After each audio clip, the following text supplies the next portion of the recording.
বর্ষিয়ান অভিনেত্রী লিলি চক্রবর্তী এবং সঙ্গীত শিল্পী লগ্নজিতা চক্রবর্তীর এক অন্য সমীকরণ ধরা পড়ল এক সাক্ষাৎকারে। তার সম্পর্কে কে এমন কথা বলেছেন জানতে হলে দেখতে থাকুন আজকের প্রতিবেদনটি। ভিডিওটি ভালো লাগলে চ্যানেলটি সাবস্ক্রাইব করে পাশে থাকবেন আর অবশ্যই শেয়ার করে দেবেন। আসছি বিস্তারিত প্রতিবেদনে। জনপ্রিয় কণ্ঠশিল্পী লগ্নজিতা চক্রবর্তী তার মধুর কণ্ঠে আমাদের সকলের মন জয় করেছেন। প্রবীণ শিল্পী লিলি চক্রবর্তী একজন দাপুটে অভিনেত্রী, যার অভিনয় ছোট পর্দা থেকে বড় পর্দা সর্বত্র সমানভাবে সমৃদ্ধ করে তুলেছে।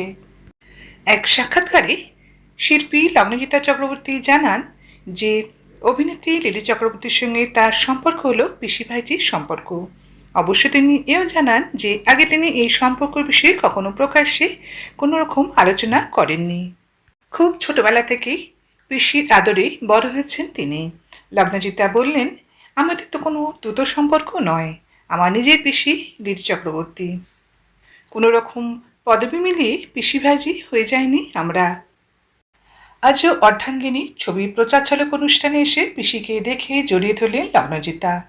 দুজনে ডুব দিলেন পুরনো স্মৃতিতে।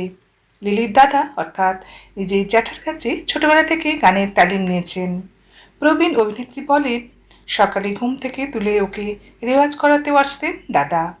নিজের গুরুকে লগ্নজিতা বন্ধু বলে ডাকত। সঙ্গীতশিল্পী লগ্নজিতাও বললেন, আমি তো বন্ধু বলে ডাকতাম। পুজোর সময় আমাদের বাড়িতে এসে থাকতো বন্ধু, যাতে সকালে রেওয়াজ করানোর পরে আমি ঘুরতে যাই। আমাকে চা করে খাওয়াতো আর পিসি আমাকে খুব আদর করতেন।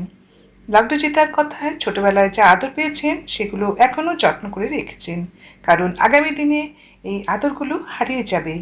লিলি জানালেন, শুধু যে তিনি আদর দিয়েছেন লগ্নজিতাকে তা নয়, ভাইঝিও পিসিকে আদরে ভরিয়ে দেয়। আজ এখানে শেষ করছি। ভালো থাকবেন। সমাপ্ত। ধন্যবাদ।